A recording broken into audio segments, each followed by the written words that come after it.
Booyah, and it's time for the Game Sports Podcast. It's your host, David McCaig Jr. The Game Sports Podcast is powered by 91 Network and featured on Spaces. 91N is a YouTube channel where video editions of the game are uploaded, and Spaces is featured through Village Media and Sue Today. Make sure you're following both platforms, and if you're listening from an audio perspective, you may be on Spotify, Apple, Google, Amazon, wherever you may be. Make sure you're following on there at the Game Sports Podcast, and of course, social media, TikTok, social media, Facebook at the Game Sports Podcast. Look, always some great content for you to enjoy and some interaction opportunity. Make sure you're taking part of that. We always appreciate the existing and new interactions, listeners, viewers from all over. We always appreciate your involvement with the Game Sports Podcast. In our 10th year, January will be officially 10 years of the Game Sports Podcast. Now, today's going to be a little bit of a unique edition. It's going to be shorter. Yeah, I know you're rolling your eyes because, Dave is on here. Nothing is ever short when it comes to time with me talking. But it's also going to be me being solo on this edition. Due to some technical difficulties on Trudeau's end, you're going to have me solo for the entirety of the show, and it does alter a little bit of this week's agenda, but I promise you it's still content you're going to be able to enjoy. And speaking of that content, and with me being solo this week, it will be a solo in the pocket edition to start the show, and then I'm going to be diving right into baseball. I'm going to let hockey have a vacation this week. I'm not going to get into anything chuck-a-puck. I'm not going to get anything top shelf, so I'm not going to talk Major Junior. I'm not going to be talking Sault Ste. Marie Greyhounds. I'm not going to be talking about NHL or anything. This week, it's going to be football and baseball only, given the time that we have. As you'll see with our duration of this episode, it is shorter than our normal hour. We're going to be under a half hour today. Now, I want to remind everybody that I talked about on previous editions of the show, we're going to be having students joining the 91N and the Game Sports Podcast family. We're very excited about that. A lot of new things upcoming, and we're getting near that time that I promised you what that was, and I know that. But we got to get the ball rolling on some background things, and I don't like using the word things, but that's what I am going to use, and we have some good, exciting news to share with you before Christmas time. Yes, I can't believe I'm talking about Christmas already, and, I can't believe November's already here. Wow, it's unbelievable. I don't know about anybody else, but daylight saving times threw me for a loop. I didn't even remember daylight savings time was a thing. I woke up, and time went back. I thought it was earlier. My kid got up earlier. It just threw everybody off in this house. So I don't know about you, but that's what I'm feeling. Let's get back to sports. So in the pocket and strike zone, Dave solo for the entirety of the show. Get into in the pocket. I'm going to give a shout out to Sports Center Bar and Grill, the partner of with this segment, where usually I have EJ and Justin join in, but like I said, just yours truly you're going to get. So I'm going to be getting into the trade deadline a little brief today, very briefly, because obviously you know of the trades that went on. You know of what names have moved around. You've already read the TSN, the ESPN, the NFL.com, maybe the Sportsnet articles. You've already had that piece. I want to give you just a brief reaction given time and where I feel from a team perspective and player perspective where there was success. If I'm Sauce Gardner, I'm excited. Obviously leaving the Jets to go over to the Colts. Obviously big. Three teams stand out to me: the Colts, Eagles, and the Jets. And I got to give my Pittsburgh Steelers a little bit of a notable there as well, with bringing in Kyle Duggar from the Patriots. But the Colts went all in. The Eagles were aggressive leading up to the deadline, and the Jets looked towards the future. And what I realized when it came to the trade deadline is that teams' moves happened, but a lot of moves happened a little bit earlier, and a lot of moves happened in the offseason where teams were really buying. The Pittsburgh Steelers are one of those teams. But I think overall, if you're looking from a player, I've talked about Gardner being a winner going over to the Colts, right? But in terms of the team, I thought the Eagles were a team that were, and I'm actually, SportsCenter had a very good point about this, bringing up where they didn't really obviously make a move from a deadline perspective, but they made moves leading up to where they got edge rusher Jalen Phillips. They got Michael Carter II. So the Jets moving out Carter, moving out Gardner, making out moves. Obviously, the Eagles were buyers with that regard and really capitalized. They're 6-2. They're obviously a juggernaut. They're a favorite overall, and they were winners at this deadline leading up to and because of deadline day. So you got the Colts, you got the Eagles, and the Steelers being three teams that I would highlight as winners. The Jets, I still feel, despite the moves that they made and the picks that they got, this organization has a long way to go, eh? And I'm asking that as a question to you, the listeners. Every year I feel like I'm talking about the Jets just not being there. the Browns just not being there, despite having some nice pieces. Talk about Garrett when it comes to the Cleveland, Gardner when he was there with the Jets. Like, these teams just cannot get it together. These organizations been through many quarterbacks, coaches. Like, something's got to give, and you got to hit on these trades once in a decade. Unbelievable. I won't be diving into the deadline too much just because of time, as I mentioned, but overall, I really feel like the Colts have had a very good season. Obviously, surprising year. I didn't expect them to be where they're going to be today. The Steelers obviously getting a nice victory on them last week, but the Eagles, Colts, Steelers, good moves to add to their team. Jets, you're still marked as losers until you can get the trades and hit the trades with the picks that you've received. That's all I'll say about the trade deadline. Let me know what you think about the trade deadline below. There's my brief and 4 teams that I'm highlighting when it came to the trade deadline. Now, this week, when it comes to the NFL, week 10, my goodness, 10 weeks already that we're in. 10 weeks. Unbelievable. I'm going to give you the standings update for our Pick'em League here on the Game Sports Podcast, and then the picks before I transition over to Strike Zone, where I'm going to be talking about baseball in its entirety, to be fair. But I got to be honest, I'll be talking about the Blue Jays a little bit extra, obviously. But the standings, pulling up the standings here on the mobile device of mine. Hikes picks with 87, the David Decision with 85, Broken Wheel, which is EJ with 81, Tyler Willett with 77. Now, if you listened to last week, you'll know that EJ's score didn't go up.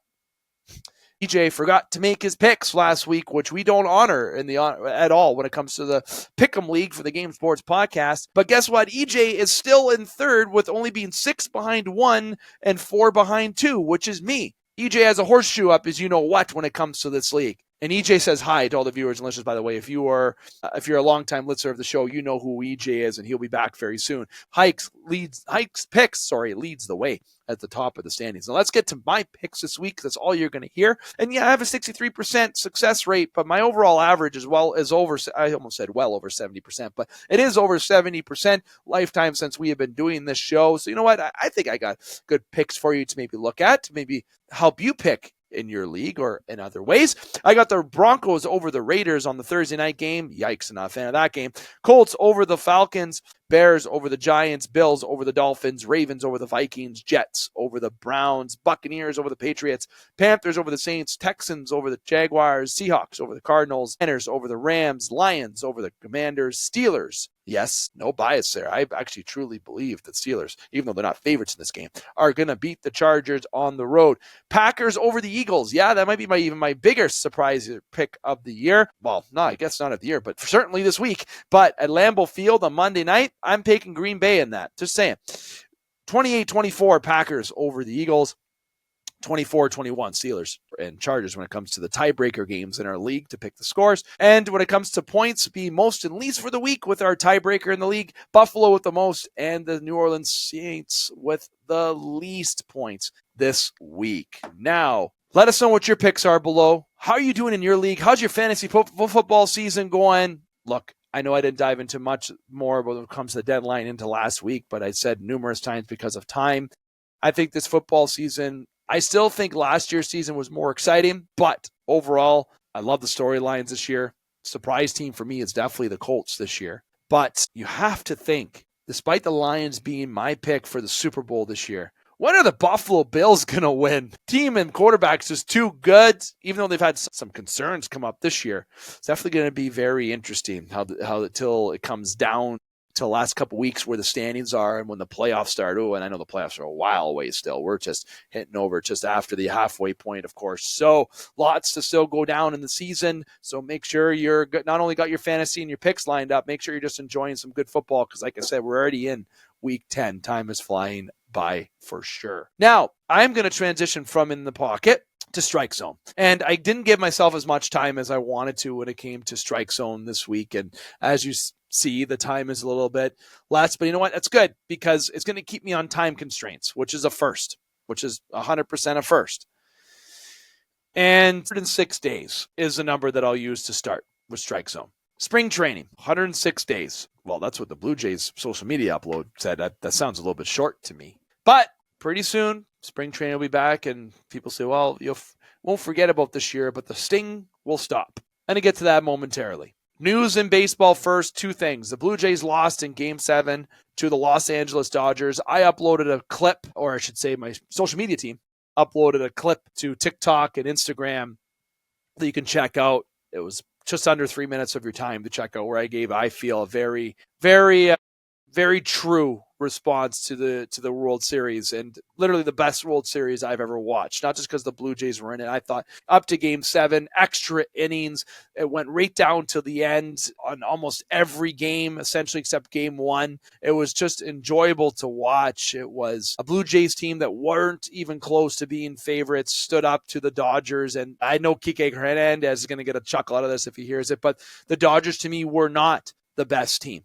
They were not. The Blue Jays were fantastic. Trey Savage just absolutely being a savage on the mound. Vladimir Guerrero Jr. home runs, hits, Ernie hits. Oh, great stuff. And when I see news, Shane Bieber is returning. He exercised his option. He will be back next year with the Bluebirds. And you have Team Canada doing an exhibition game against the Blue Jays on March 3rd. Like, a lot of good little things coming up that made me very excited for this upcoming season, sure, but I'm also nervous for this upcoming season, but I'll get to that more towards the end. I'm going to give another pivot here to go back on track to the World Series reaction. And to be honest with you, as a Toronto fan, I have only seen the Raptors win in 2019. That's it. Other great sports moments to me have been Jose Bautista's bat flip, Edwin Encarnacion's bat drop, seeing John Tavares get the winner against Tampa to actually proceed to the second round, because Toronto didn't make it there since 2004 when they did that.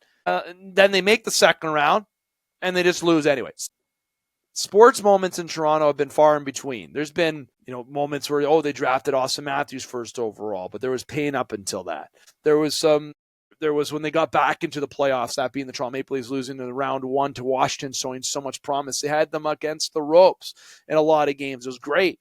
The Blue Jays making the playoffs at the COVID time and before 2022, and they didn't get the job done. They were young. They were still maturing. This year, this team was just storybook. Everything was just amazing to tune into. They were exciting to watch. They were in every game. They made you proud to be fans of this team. And of course, that moment that we have been waiting for in Toronto sports, to have that victorious moment since we haven't had since 2019. And I say we as a Toronto fan base, because I'm taking off my host hat here for a minute. I am a Blue Jay fan. I still got the Guerrero jersey up. It's going to be the last time I have this up until next year. It made sense to have. But the Blue Jays lose in Game 7 to the Los Angeles Dodgers in extra innings. Yamamoto, the AI machine, goes out there. Shohei Ohtani, who? Just kidding, another AI machine. This team is so deep and has such a good team, and the Blue Jays are just as good. And because they are a unit, because they are pure talent of baseball, they got the right chemistry, they got the right workhorses. That is a ball team. The Dodgers, I'll say it, bought their team. But they have talent and they know how to play ball. They're a ball team. But I just love the Blue Jays. They have a high payroll too, do the Jays. But they had a lot of players. Nathan Lucas, Ernie Clement, Addison Barger. These guys that came up just made you love this team. And the Blue Jays are not even close to being favorites next year, to let alone make the World Series. That is crazy to me. I know they're losing arms. I know they're potentially losing arms. And Bo Bichette's a free agent. But I'm going to get to that in just a minute as we're getting near the wrap-up here on the show. I got to make sure I come together with my thoughts. The Toronto Blue Jays made us proud, bonded a country. And you got to make sure you check out my clip, because I think that reaction, I don't want to spoil it, was just perfection and bang on, to be honest with you. But what I will say is when they lost 2 outs away from winning the World Series, you look at that catch that Paz made, you look at the Miguel Rojas getting that home run, like, what? Of course, just pain, curse. Hands up, I didn't want to touch the ball. 2 outs away from winning the World Series. Just pain. And it sucked the sports spirit right out of me. I've been a Leaf fan, and I haven't had my spirit sucked out that much of sports. It's so heartbreaking and sad to think about that they lost. But it's because I'm sad that they lost. I'm not mad that they lost. They worked hard. They did what they could. They made me proud. I'm sad because of how much I loved this team. My favorite Blue Jay team ever. It was so tough to watch them lose.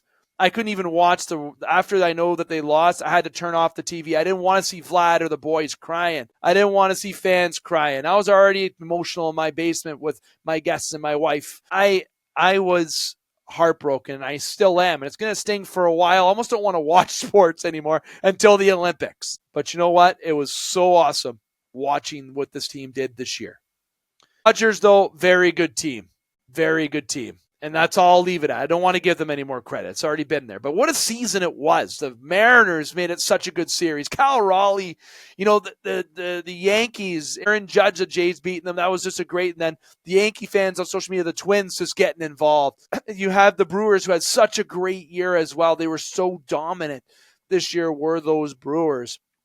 And how about the Guardians story, making it all the way back against the Tigers? And we were this close. And if no one's on video, they're listening on audio, I'm doing very, very small inches apart between a thumb and my index finger.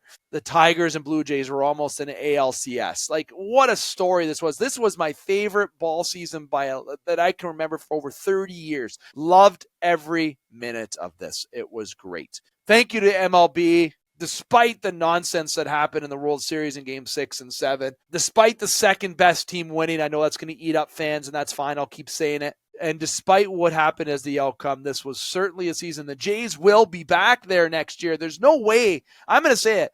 They're going to be back in the World Series next year. I won't say that they'll win yet, but they're going to be back there next year because this is a core that you will not be able to break. Buckle up, MLB, because Canada and north of the border is getting that trophy and bringing it back to Canada. But thank you, Blue Jays, for an amazing year. Thank you to all the teams. What an exciting year of baseball. Fantastic stuff. Now, quickly, before we get to the wrap-up, Shane Bieber re-signs in Toronto. How exciting. I don't think Toronto's going to be shy on spending money this year. They're going to be adding to that rotation one arm, if not two, and they're definitely going to solidify that bullpen a little bit more. And the big thing that they're going to do is re-sign Bo Bichette. I know there's always going to go to the Yankees, the Braves, Colorado, the Dodgers, the Reds.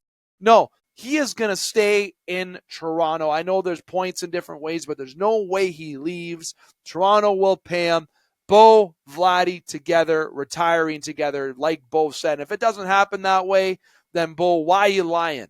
Resign. Give the man money. I know he hasn't been healthy, but this is somebody that you need to keep on this team and make sure that he's a part of your core. The Barger and having Springer back next year. And you know what? Bring back Bassett in that bullpen. Never mind the starter. Put him in the bullpen. Loved that role for him. That's where you can look at Valdez, Suarez. Look at bringing in an arm in the rotation. You have Trey Savage for a full season. You have Gosman, Barrios. You already have four guys there. Bring in a fifth power arm or just have a fantastic rotation. Throw throw Bassett in the bullpen. Bring another bullpen arm in. You can look at Diaz. There's guys that are available. Spend money on the pitching and re-sign Bo, and let's run this back with this core. Obviously, I told you I'm going to be passionate about it as much as I can. I'm going to dive into a bit about the Blue Jays, but I did talk about other teams in there, okay? I know we talk equally about the whole league, but you got to give love right now to the Blue Jays, and they're the team that I cheer for. And I loved every minute of it this year. There's the episode this week. 20 minutes is what we're at right now. That has got to be a record for me. In the pocket and strike zone. It's all you get this week. Chuck a Puck, Top Shelf, taking a break this week. I apologize that we couldn't get Trudeau on. And obviously with the other fellas, Justin, EJ, Brennan, and Alex couldn't make it this week. Next week, there may not be an edition just because of particular matters. So we are going to upload, though, a show, our special edition show with Ryan Sproul next week. Either way, if we have a new show or not. So you have our new show this week. Next week, you might have two shows or you might only have one. And if it's two, it's a new show and a special edition. If it's just one, it's just a special. And also 91N and also checking out Spaces. Okay, so thank you for joining me on our shorter and brief edition of the Game Sports Podcast in our 10th year. And until next week, I'm here to remind you, keep your stick on the ice, swing your bats, catch your touchdowns, drain your threes, and shoot your shots. Booyah.